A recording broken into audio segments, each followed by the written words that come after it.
Hello and welcome সবাইকে আমাদের trip roaming চ্যানেলে। আমাদের সান্দাকফু ট্যুর সম্পর্কিত সব ডিটেলস পার্ট বাই পার্ট আসছে তোমাদের জন্য। অলরেডি 3টে ভিডিও চলে এসেছে, সব কিছুই রয়েছে আমাদের চ্যানেলে। আশা করি তোমাদের খুব ভালো লাগছে। সেগুলো এখনও দেখা না হয়ে থাকলে আজকের ভিডিও দেখে নেওয়ার পর অবশ্যই দেখে নিও। আজ চলে এসেছি আমাদের সান্দাকফু ট্রিপের সেকেন্ড পার্ট নিয়ে। চলো তাহলে শুরু করা যাক আজকের জার্নি। টুমলিং থেকে সান্দাকফু যেতে সময় লাগে মোটামুটি 3 ঘন্টা। গাড়িতে করে সবুজ প্রকৃতি দেখতে দেখতে পৌঁছে গেলাম সিঙ্গালীলা ফরেস্টের এন্ট্রি গেটে, যেখানে মানেভঞ্জন থেকে আনা পারমিট শো করতে হয়েছিল। আর এই রাস্তাতেই সান্দাকফু রুরাল মিউনিসিপ্যালিটির তরফ থেকে ট্যুরিস্ট এন্ট্রান্স ফি হিসাবে নেওয়া হয়েছিল 80 টাকা পার হেড। টুমলিং থেকে 1 ঘন্টার ট্রাভেল করে আমরা এসে পৌঁছেছিলাম গৈরিবাসে। সেখানে গাড়ি প্রথম হল্ট করেছিল সান্দাকফু যাওয়ার পথে।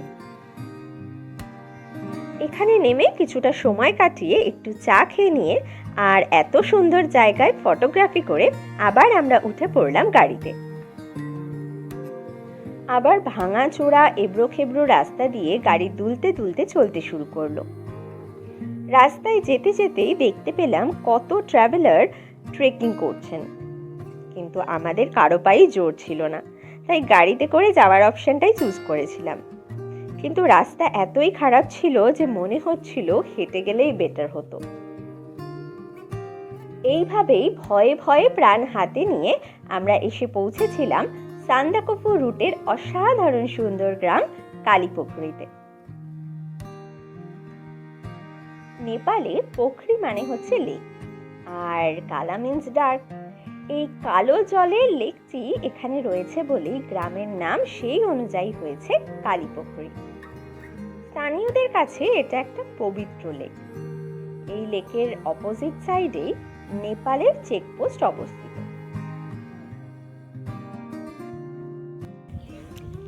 সান্দাকফু যাওয়ার পথে টুমলিং থেকে সকালবেলা বেরিয়েছিলাম, এখন সান্দাকফু যাচ্ছি। রাস্তার অবস্থা খুবই খারাপ, যাই হোক, কিন্তু এই জায়গাটা হচ্ছে কালাপুখুরি।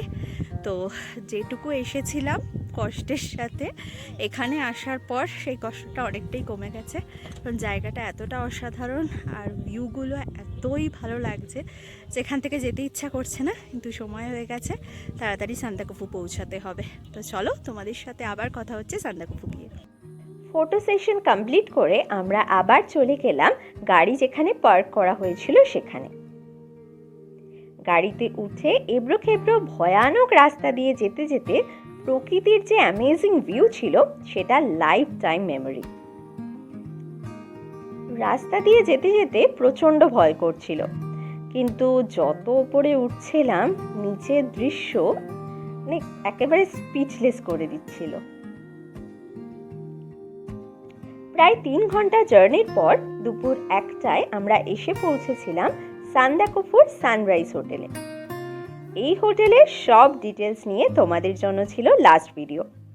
সেটা এখনো দেখে না থাকলে আজকের ভিডিওর আই বাটনে ক্লিক করে দেখে নিতে পারো, আর ভিডিওর ডেসক্রিপশন বক্সেও সব লিংক দেওয়া থাকবে। আলটিমেটলি প্রায় 3.5 ঘন্টার জার্নির পর এসে পৌঁছেছি সান্দাকফুর সানরাইজ হোটেলে। এখানে ভিউ তো চরম দুর্ধর্ষ, যা যা বিশেষণ ইউজ করা যায় সব কিছুই বলতে পারি, কিন্তু আসার রাস্তা ছিল ভয়ঙ্কর সুন্দর, এটা বলতে হবে। কারণ ভয়ঙ্কর মানে গাড়িতে এসেছি, প্রচণ্ড জার্কিং হয়েছে, রাস্তা খুবই খারাপ, কিন্তু এখানে পৌঁছে যে ভিউটা দেখতে পাচ্ছি সেটা দেখে মনটা অনেকটা খুশি হয়ে গেছে। কিন্তু ঠান্ডা প্রচণ্ড পরিমাণে রয়েছে, রাতে ঠান্ডার পরিমাণ আরও অনেক বাড়বে, সেটা অলরেডি জেনে গেছি আমরা। তো জানি না কী অবস্থা হবে, দেখা যাক। যেরকম অবস্থাই হোক না কেন, এই আজকের দিনটা সান্দাকফুতে এনজয় করতেই হবে। এই সান্দাকফুর সানরাইজ হোটেল আমরা বুক করেছিলাম জার্নি ডেটের প্রায় 4 মাস আগে। তোমরাও ট্রাভেল ডেট ফিক্স হলেই বুকিং সেরে ফেলো, নয় রুমের অ্যাভেলেবিলিটি নিয়ে প্রবলেম হতে পারে। হোটেল পৌঁছাতে তো 1টা বেজেই গিয়েছিল, তাই রুমে গিয়ে ফ্রেশ হয়ে ডাইনিং স্পেসে চলে এসেছিলাম লাঞ্চের জন্য। লাঞ্চ তো ফাটাফাটি ছিল। মেনুতে ছিল গরম গরম ভাত, ডাল, 2 রকমের সবজি, ডিম কারি, কচু ভাজা, স্যালাড আর চাটনি। গরম গরম খাবার খেয়ে আমরা 3টের দিকেই বেরিয়ে পড়েছিলাম সান্দাকফু থেকে 2 কিলোমিটার দূরে অবস্থিত আলের উদ্দেশ্যে, যেখান থেকে এক অসাধারণ সানসেটের সাক্ষী হয়েছিলাম। সান্দাকফুতে এসে সানরাইজে লাঞ্চ সেরে নিয়ে একটু রেস্ট নিচ্ছিলাম, আর রেস্ট নিয়ে এখন যাচ্ছি সানসেট দেখতে আলের পথে। চলো আমাদের সাথে তোমরাও দেখবে আজকে সান্দাকফু থেকে সানসেট। সান্দাকফু থেকে আল যাওয়ার পাহাড়ি রাস্তায় খুব সাবধানে হাঁটতে হয়েছিল। পাথর আর মাটির রাস্তা আর জঙ্গল, একদিকে জঙ্গল আর একদিকে খাদ। এসব দেখতে দেখতেই আমরা পৌঁছেছিলাম আলে, মানে মেঘের দেশে।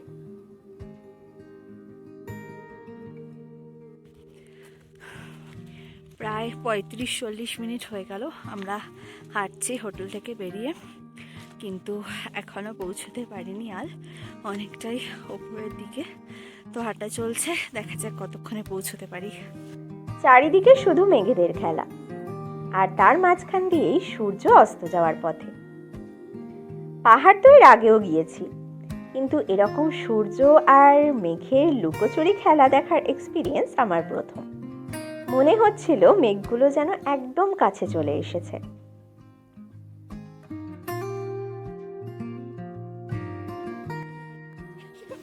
মোটামুটি 45 মিনিট হাঁটা পথে চলে এসেছে একদম উপরে আলে।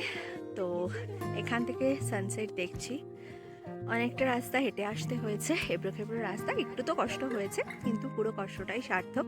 কারণ এখানে যে ভিউটা দেখতে পাচ্ছি, তারপরে আর বেশি কিছু বলার আমার মনে হয় না প্রয়োজন পড়বে।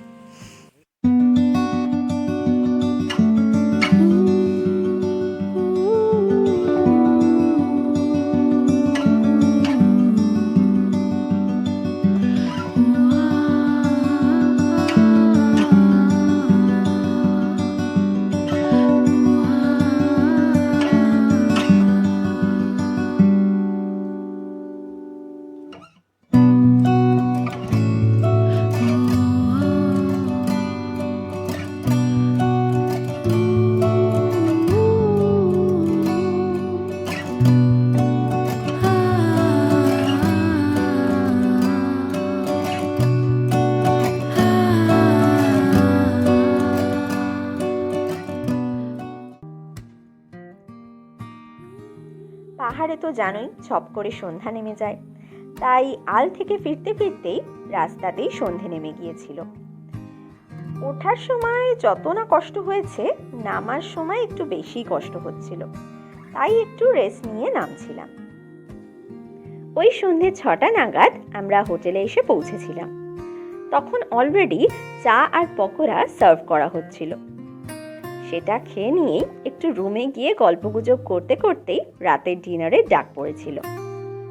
ফ্রাইড রাইস আর চিলি চিকেন দিয়ে জমিয়ে ডিনারটা সেরে ঘুম দিয়েছিলাম, বিকজ ভোরে উঠে সানরাইজ দেখতে হবে।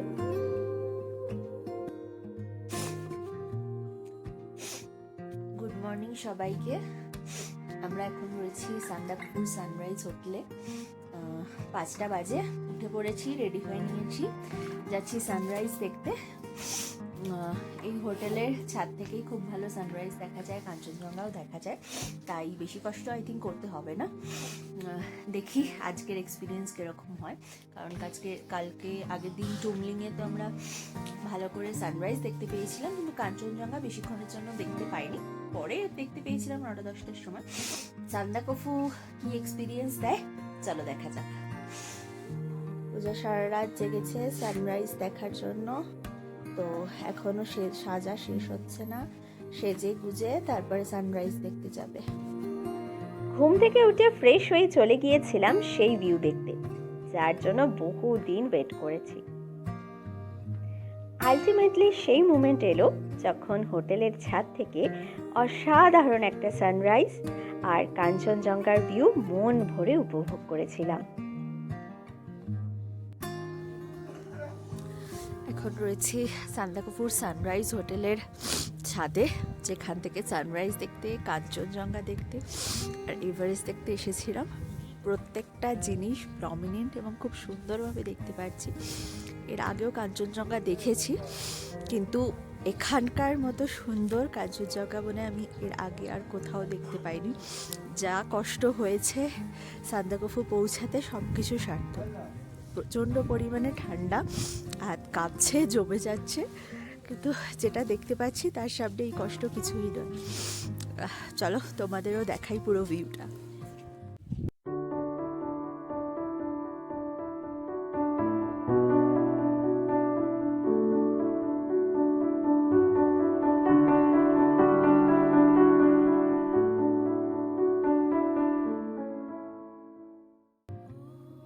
সান্দাকফু থেকে কাঞ্চনজঙ্ঘার সব রেঞ্জ প্রপারলি আমরা দেখেছিলাম। এটা হচ্ছে এভারেস্টের রেঞ্জটা দেখা যাচ্ছে, আর সূর্যের আলো পড়ে সেটা আরও বেশি সুন্দর হয়ে উঠেছে।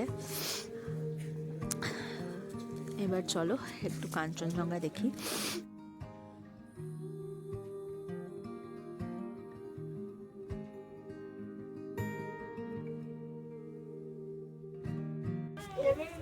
আমার পেছনে দেখতে পাচ্ছ এটা হচ্ছে সান্দাকফু হিল টপ। তো এখান থেকেও তোমরা সানরাইজ দেখতে পারো।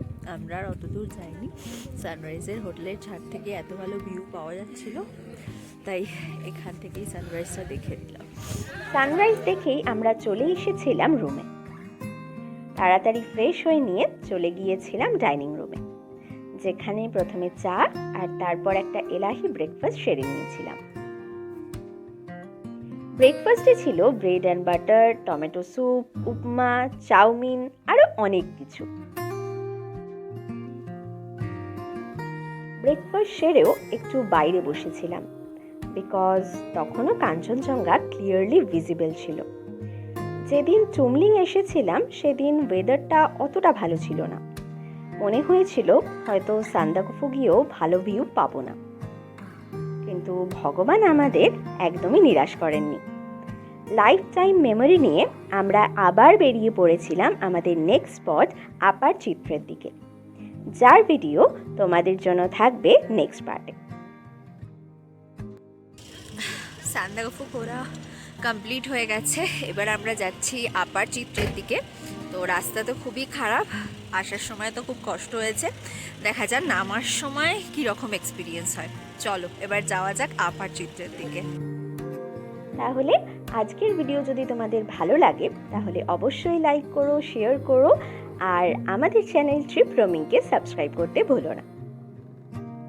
চলো তোমাদের সাথে আবার দেখা হচ্ছে তাহলে নেক্সট ব্লগে।